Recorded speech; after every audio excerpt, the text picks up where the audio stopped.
আসসালামু আলাইকুম প্রিয় ফুটবল ফ্যান্স। সাম্প্রতিক সময়ে এসে আমরা কেভিন ডি ব্রুইনার পসিবল ডেস্টিনেশন সম্পর্কে অনেক আলোচনা করেছি, অনেকগুলো ক্লাবের নাম কিন্তু একাধিক ভিডিওতে মেনশন করেছি। তবে এমএলএস এর কথা যেহেতু আসে, ইন্টার মায়ামিকে কেন্দ্র করে সাম্প্রতিক সময়ে কিন্তু অনেক আলোচনা চলছে, অনেক আপডেট আছে। যেমন খ্যাতনামা সাংবাদিক ফ্যাব্রিজিও রোমানো কিন্তু এই ব্যাপারটা জানিয়েছেন একটা পোস্টের মাধ্যমে। তবে এখানে খুবই গুরুত্বপূর্ণভাবে যে ব্যাপারটা আসলে বলা উচিত, এখানে ফ্যাব্রিজিও মূলত বলেছেন যে ইন্টার মায়ামির ইন্টারেস্ট আছে, তারা কিন অর্থাৎ তাদের আগ্রহ আছে। এখানে আসলে এখন পর্যন্ত এটা নিশ্চিত নয় যে কেভিন ডি ব্রুইনা নিজে কী ভাবছেন, শেষ পর্যন্ত সেটা সবচেয়ে বড় ম্যাটার করার জায়গা হবে। এই মুহূর্তে তার চেয়েও গুরুত্বপূর্ণ একটা ইনফরমেশন সেটা হচ্ছে ইএসপিএন তাদের ইন্টারনাল সোর্সের মাধ্যমে জানতে পেরেছে ইন্টার মায়ামি নাকি কেভিন ডি ব্রুইনার ক্ষেত্রে ডিসকভারি রাইটসটা রাখে, অর্থাৎ একটা বিশেষ শর্ত এই মুহূর্তে হোল্ড করে, যেটা ইন্টার মায়ামির কাছে আছে, যার মাধ্যমে আসলে এই প্লেয়ারটার সাথে নেগোসিয়েশনে ইন্টার মায়ামি এগিয়ে থাকবে।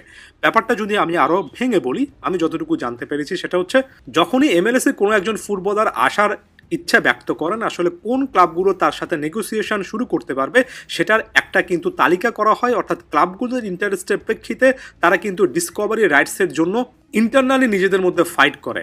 ইন্টার মায়ামি নাকি অনেকটা সিক্রেটভাবেই কিন্তু তাদের ডিসকভারি লিস্টে এ প্লেয়ারটাকে অনেক আগে থেকে রেখেছে, এবং এমএলএস এর নিয়ম মেনেই কিন্তু তারা এই মুহূর্তে যদি Kevin De Bruyne inter Miami বা এমএলএস এর কোনো একটা ক্লাবে আসতে চান, তাহলে ইন্টার মায়ামি হবে সেই ক্লাবটা যারা কিনা সবার আগে অ্যাপ্রোচ করতে পারবে। ব্যাপারটা অনেকটা এমন, ধরুন কেভিন ডি ব্রুইনা কালকে বললেন যে তিনি এমএলএস এর কোনো একটা ক্লাবের সাথে নেগোসিয়েশন করতে চান, অনেকগুলো ক্লাব একসাথে তার সাথে নেগোসিয়েট করতে আসবে। তবে এমএলএস এর নীতিমালা মেনে ডিসকভারি রাইটসটা যেহেতু ইন্টার মায়ামি আগে নিয়ে রেখেছে পেপার ওয়ার্কের মাধ্যমে, ইন্টার মায়ামি হবে সেই ক্লাবটা যারা সবার আগে তাকে প্রপোজাল দিতে পারবে, এবং কেভিন ডি ব্রুইনা সবার আগে ইন্টার মায়ামির সাথে কথা বলবেন। তার মানে কিন্তু এটা নয় যে কেভিন ডি ব্রুইনা একেবারে স্ট্রেট ফরওয়ার্ড ইন্টার মায়ামিতে চলে আসবেন, কিংবা ডি ব্রুইনাকে ইন্টার মায়ামিতে আসতেই হবে, মায়ামির অফারটা শুনতে হবে, এমন রকমের বিধিনিষেধ আছে। তবে অন্যান্য অনেকগুলো ক্লাব যখন এ প্লেয়ারটাকে নিতে রীতিমতো মরিয়া হবে, সেক্ষেত্রে ইন্টার মায়ামি সবার আগে তাদের বিডটা পাঠাতে পারবে, তাদের প্রপোজালটা পাঠাতে পারবে, সবার আগে কথা বলতে পারবে ডি ব্রুইনার সাথে। এই জিনিসটা অবশ্যই ইন্টার মায়ামির জন্য একটা অ্যাডভান্টেজাস সিনারিও নিয়ে আসবে। এর আগে লিওনেল মেসি থেকে শুরু করে Sergio Busquets, Luis Suarez, Jordi Alba, অনেক প্লেয়ারের ক্ষেত্রে এই ডিসকভারি রাইটসটা কিন্তু আগে কাজে লেগেছে, যেটা সুবিধা ইন্টার মায়ামি নিয়েছে। তবে এটা যদি পজিটিভ সাইড হয়, সবার আগে সবচেয়ে ইম্পর্টেন্ট যে ফ্যাক্টরটা হবে সেটা হচ্ছে ডি ব্রুইনা নিজে কি চান।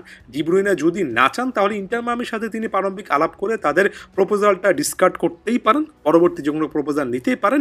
ইন্টার মায়ামির অ্যাডভান্টেজটা আসলে অন্য ক্লাবগুলোর তুলনায় তারা আগে প্রপোজাল দিতে পারবে এই জায়গায়। তবে সবকিছু অনেক বেশি করে নির্ভর করে ডি ব্রুইনা আসলে এখানে আসতে চান কিনা, আসলে লিওনেল মেসির পাশে একই দলে খেলতে চান কিনা। যদি আসলেই চান, রীতিমতো স্বপ্নের মতো একটা ব্যাপার, এবং এটা লক্ষ্যে ইন্টার মায়ামি যে একটা লম্বা সময় ধরে কাজ করছিল এবং এ প্লেয়ারটার মুভমেন্টের দিকে যে খেয়াল রাখছিল, ভবিষ্যতে এ প্লেয়ারটা যে ফ্রি এজেন্ট হয়ে যেতে পারেন সেটার দিকে খেয়াল রেখে তারা যে ডিসকভারি লিস্টে এ প্লেয়ারটাকে আগে থেকে সিলেক্ট করে রেখেছিল, এটা এই জিনিসটা প্রমাণ করে যে অনেকটা সিক্রেটলি ডেভিড বেকহামরা কিন্তু এটা নিয়ে কাজ করছেন, এবং এটা আমার কাছে সব দিক থেকে পজিটিভ বলে মনে হয়। এবং ফ্রি এজেন্ট হিসেবে যেহেতু আসতে পারেন, সেহেতু টাকা পয়সার লেনদেনটা ইজিয়ার হওয়ার কথা। যদিও বেতন সংক্রান্ত ইস্যু নিয়ে, স্যালারি ক্যাপ নিয়ে এখানে ইন্টার মায়ামিকে চিন্তা করতে হবে।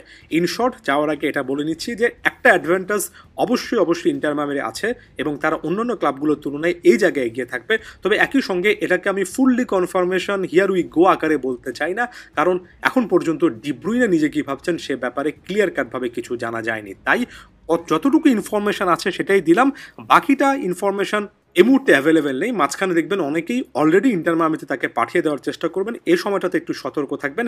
প্রসেসটা সবসময় কিন্তু অনেক পেপার ওয়ার্ক, অনেক হেভি হয়, অনেক লং হয়। যতটুকু আপডেট আছে শুধুমাত্র ততটুকুতেই ফোকাস করা উচিত। ধন্যবাদ সবাইকে।